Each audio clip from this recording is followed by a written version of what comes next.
आमच्या महिलांना जर हे सरकार प्रोटेक्शन देऊ शकत नसेल तर मग सरकार काय करते, पोलीस यंत्रणा काय करते? पोलीस यंत्रणा आहे ना, सगळ्या बिचाऱ्या आमच्या पोलिसांच्या पण सगळ्या सुट्ट्या सरकारने केल्या पाहिजे, मग ओनरशिप घेतली पाहिजे होम मिनिस्ट्रीने. होम मिनिस्ट्री काय करते, त्यांचा इंटेलिजन्स काय करते? इंटेलिजन्स फेलियर आहे या सरकारचा. मग या सरकारने राजीनामा द्यावा झेपत नसेल तर. देवेंद्रजी काय म्हणाले होते, if there is a will there is a way, if there is no way there is commission, there is discussion and there is committee. आता काय चाललंय, जे देवेंद्रजी 2018 मध्ये बोलले तेच आज होत आहेत. पण त्यांना हे दुर्दैव आहे की इतक्या ज्येष्ठ मोठ्या नेत्याला आज न्यायासाठी उतरावं लागतंय भुजबळ साहेबांना, कारण का सरकार कुणाचंच ऐकत नाहीये. हे दुर्दैव आहे, पूर्ण फेलियर आहे महाराष्ट्र सरकारचं. एकीकडे गणपतीचा एवढा उत्सव चाललाय, त्याच्यात केंद्राचे होम मिनिस्टर आले होते, एवढं मोठं आंदोलन चाललंय. आमच्या महिलांना जर हे सरकार प्रोटेक्शन देऊ शकत नसेल तर मग सरकार काय करते, पोलीस यंत्रणा काय करते? पोलीस यंत्रणा आहे ना, सगळ्या बिचाऱ्या आमच्या पोलिसांच्या पण सगळ्या सुट्ट्या सरकारने केल्या पाहिजे, मग ओनरशिप घेतली पाहिजे होम मिनिस्ट्रीने. होम मिनिस्ट्री काय करते, त्यांचा इंटेलिजन्स काय करते? इंटेलिजन्स फेलियर आहे या सरकारचा. मग या सरकारने राजीनामा द्यावा झेपत नसेल तर. देवेंद्रजी काय म्हणाले होते, if there is a will there is a way, if there is no way there is commission, there is discussion and there is committee. आता काय चाललंय, जे देवेंद्रजी 2018 मध्ये बोलले तेच आज होत आहे ना.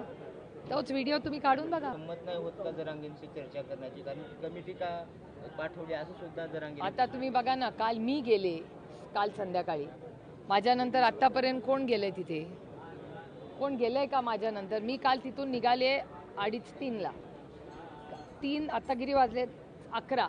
सरकारच्या तर्फे कोणीतरी गेलंय का तिकडे? का नाही कोणी गेलेलं?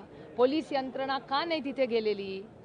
पोलीस यंत्रणा काय करते, सरकार काय करते? अहो, मंत्रालयाच्या दारापर्यंत तिथे सगळा गोंधळ पाहायला मिळाला.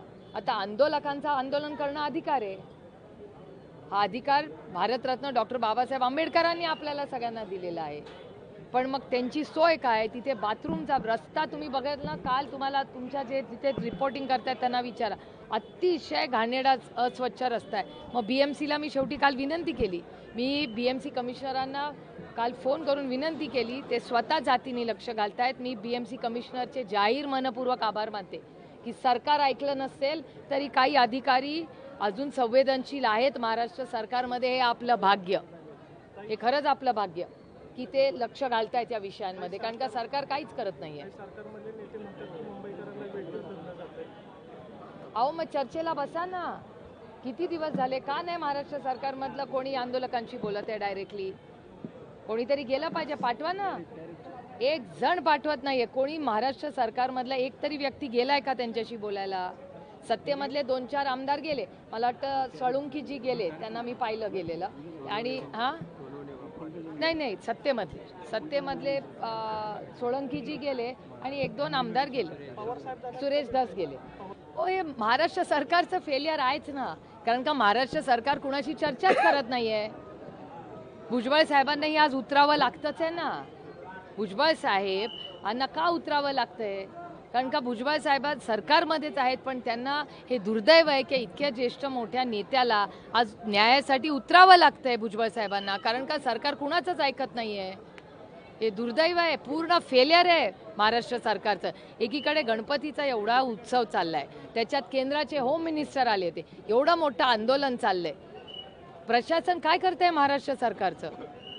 ह्या पंडित जवाहरलाल नेहरूंना ना, ह्याच भारतीय जनता पक्ष आणि ह्याच नेत्यांनी जी नावं ठेवली ना, त्याचा थोडासा इतिहास पहा. जेव्हा पंडित जवाहरलाल नेहरू या देशाचे प्रधानमंत्री होते तेव्हा आपलं रशियाची नातं, तेव्हा USSR होतं, तुमचा जन्मही झाला नसेल तेव्हा, USSR होतं त्यावेळेस. आणि आपलं चायना आठवतं, चायनाचं आणि आपलं नातं हे तुमच्या जन्माच्या आधीच्या गोष्टी आहेत. पण भारताचं, चायनाचं आणि USSR तेव्हाचं, आता रशिया, मी लहान होता, जन्माला आले पण नव्हता, तेव्हाच्या जुन्या गोष्टी सांगते.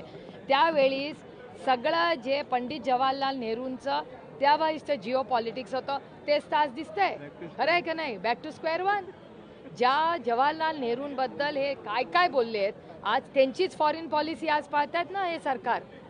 मग सोयीप्रमाणे पंडितजींना नावं ठेवायची आणि पंडितजींनीच केलेली पॉलिसी आज ह्या भारतात दिसतेय.